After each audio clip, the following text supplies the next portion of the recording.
Keanu Reeves, one of the most beloved actors in the world, is known not just for his talent, but for his humility and generosity. To him, success only matters when it's shared.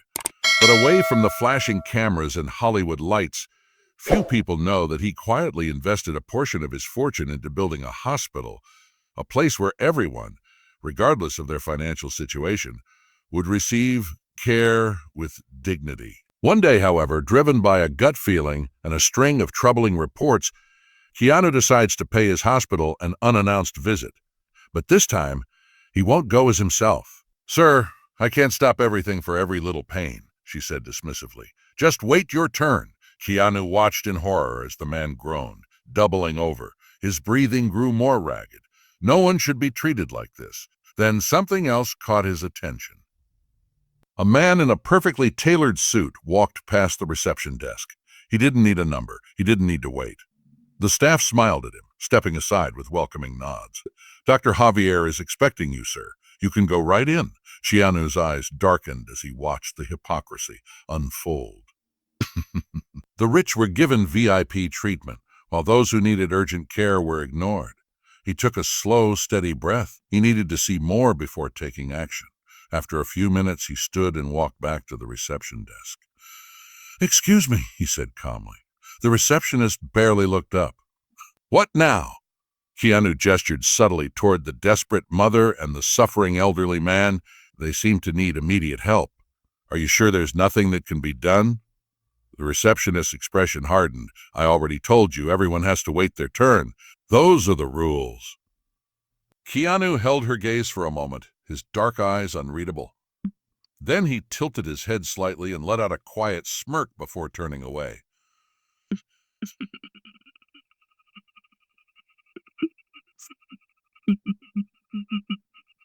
Something was not what he'd envisioned to fix it. What Keanu didn't know was that, in just a few moments, one of the most arrogant doctors in the hospital was about to cross a line so unforgivable that Keanu would no longer be able to sit back and watch. It was almost time to act. The hospital buzzed with noise. Ringing phones, hurried footsteps, voices rising in frustration. Nurses rushed past, overwhelmed by the sheer number of patients. Amidst the chaos, one man moved with an air of superiority, untouched by the suffering around him. Dr. Javier Fuentes. Tall, with perfectly styled hair and piercing cold eyes, he strolled through the emergency ward as if he owned the place. His white coat was spotless, his designer watch gleamed under the hospital lights, and in his hand he casually sipped from an overpriced coffee cup. He didn't care about the patients, he cared about power. And tonight, Keanu Reeves was about to show him what real power looked like. Dr. Javier Fuentes strode through the hospital corridors with an air of indifference, never once acknowledging the patients around him. To him, they were nothing more than numbers, inconveniences in white-walled hallways. Then a desperate scream shattered the routine hum of the reception area. The young mother, clutching her feverish baby, ran toward the doctor, her eyes pleading. "Doctor, please, my baby is burning up." "He needs help now." Dr. Javier came to a slow stop, his gaze lazily scanning her from head to toe. His expression twisted into one of pure disdain, like a man who had just stepped on something foul. Taking an unhurried sip from his expensive coffee, he rolled his eyes. "If he's sick, then wait like everyone else," he said coolly. "This hospital is not a daycare." The mother flinched as if she had been struck. "But he could be seriously ill." "He's getting weaker." The doctor sighed impatiently and leaned toward her, his voice dropping into something almost condescending. "Listen carefully. Do you think you're the only one with problems? If I stopped everything, for every kid with the flu, this hospital would go bankrupt." Keanu Reeves, still seated in the waiting area, felt his blood turn to fire. His jaw tightened, his fingers curled slightly, but outwardly he remained calm. Inside, however, his fury was growing with every second. Dr. Javier turned away as if the encounter had never happened. Two nurses nearby exchanged uneasy glances, their discomfort clear, but neither of them dared to speak. That was the moment Keanu noticed something crucial: fear. The staff knew exactly what kind of man Dr. Javier was, but no one had the courage to stand up to him. The mother slumped back into her chair, silent tears slipping down her face as she held her child close. Keanu turned toward the elderly man beside him, still clutching his chest as breathing rag. "Sir," Keanu asked gently, "are you okay?" The man forced a tired smile, one of someone who had long since accepted being ignored. "I've been through worse. I just have to wait." Keanu closed his eyes for a moment, inhaling deeply. He had heard the warnings. He had received the complaints. Now he was seeing it for himself, and he was certain something had to change. Moments later, a young man stumbled into the reception area, clutching a blood-soaked cloth against his hand. His face was contorted in pain and urgency. "Please, I need help," he gasped. The receptionist barely blinked, nodding toward Dr. Javier's office. "Go in." Keanu leaned forward slightly, curious to see how the doctor would handle this. The young man stepped inside, closing the door behind him. Seconds later, Dr. Javier's voice rang through the corridor. "Are you serious? You came here for that?" The room went still. Conversations died. Even the keyboard stopped clacking. The young man hesitated. "Doctor, it's bleeding a lot, and it really hurts." Dr. Javier let out a sharp, sarcastic laugh. "That's just a scratch, kid. Pour some alcohol on it and go home." Keanu's expression darkened, cold, unreadable. The boy hesitated, clearly humiliated. Dr. Javier waved him off with irritation. "There are people dying in here, and you expect me to waste my time on a little—" Lowering his head in shame, the young man turned and walked out. He hadn't received so much as a bandage. As he passed, Keanu stood up. "Let me see your hand," he said gently. The boy looked up, startled. "Who are you?" Keanu offered a reassuring smile. "Just someone who cares." He pulled a clean handkerchief from his pocket and carefully pressed it against the wound, applying steady pressure. Across the room, Dr. Javier watched the scene with mild irritation, then amusement. He had no idea who he was looking at. If he did, he might have been more careful about the words he was about to say. Because what Dr. Javier didn't realize was that among the very patients he had treated with such disdain was a man who could change his life forever.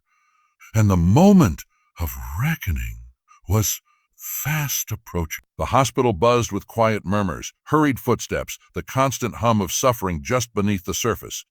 Keanu remained seated, outwardly calm. But inside, a fire was beginning to rage. He had seen enough. The negligence, the cruelty, the sheer disregard for human life. Dr. Javier Fuentes, the man in charge of this wing, walked around like a king on a throne, treating patients as though they were beneath him. Every consultation seemed like an annoyance, a chore to be rushed through as quickly as possible. But what he didn't know, what he couldn't possibly realize, was that the man he had just dismissed as unimportant was the very one who had built this hospital, and that was about to become painfully clear. "Next patient. Keanu." The receptionist barely glanced at his form, never bothering to ask for a last name. Keanu exhaled slowly, rising to his feet. It was time. He walked toward Dr. Javier's office, stepping inside to find the doctor hunched over his desk, typing on his computer, with visible boredom. The room was sterile, minimalistic, but devoid of any warmth. Without looking up, Dr. Javier muttered, "What's the problem?" Keanu studied him for a moment before answering, his tone steady. "I've been feeling extreme fatigue, muscle pain. I'd like a full checkup." For the first time, Dr. Javier actually looked at him. His gaze flicked over Keanu's old jacket, his worn-out jeans. His face twisted slightly, as if he were analyzing something or someone who clearly didn't belong.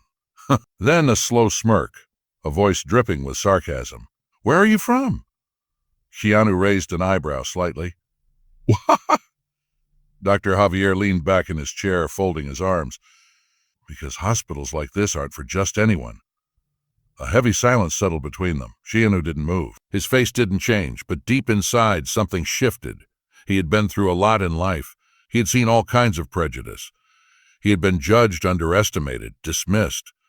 But this was the first time someone had tried to tell him he didn't belong in a hospital that he had built with his own two hands. Dr. Javier let out an exaggerated sigh, still wearing that same smug expression. "All right, let's get this over." He picked up his stethoscope with obvious reluctance, as if this entire process was a waste of his time. "Take a deep breath," he muttered. Keanu complied. The doctor barely even listened. What happened next would change everything, because Dr. Javier Fuentes was about to realize exactly who he had been treating like a nobody, and he was not ready for the truth. Days turned into weeks, and the changes in the hospital became more and more noticeable. The staff no longer feared speaking up, patients were getting the care they deserved, and the atmosphere was no longer filled with fear. Doctors were required to undergo ethics and patient care training, and management could no longer turn a blind eye to the problems. One evening, when Keanu returned to the hospital to check on things, the same nurse who had first dared to speak up approached him. "You really changed everything here. People finally feel safe again." Keanu smirked and shrugged. "It wasn't me. It was all of you. You just needed someone to give you a chance." But even with all the changes, he knew that firing Javier wasn't enough. A system like this couldn't be fixed overnight. There were still too many people who valued numbers over human lives, and Keanu wasn't done fighting. As he was leaving the hospital, an older man in glasses and an expensive suit stopped him. "Mr. Reeves?" His voice was raspy but confident. Keanu looked at him, not recognizing him. "Yeah? And you are?" The man extended a hand. "Edgar Mendoza, owner of a private healthcare network. I heard about what you did. It's impressive." Keanu narrowed his eyes. And I'd like to offer you a partnership. Your reputation and my experience could do a lot together." Keanu let out a short, humorless laugh. "So what?" "Something like that. You've proven you can change a system. Maybe it's time to do it on a larger scale." Keanu thought about it. He had come here just to check on a hospital he had once built, but now he had a chance to change not just one place, but an entire network. He glanced back at the hospital, its windows glowing with warm light, and saw the same mother with her child, the one who had once been humiliated. Now she was smiling. He turned back to Mendoza. "All right, let's talk." And who would have thought that a simple hospital visit would turn into the beginning of something much bigger?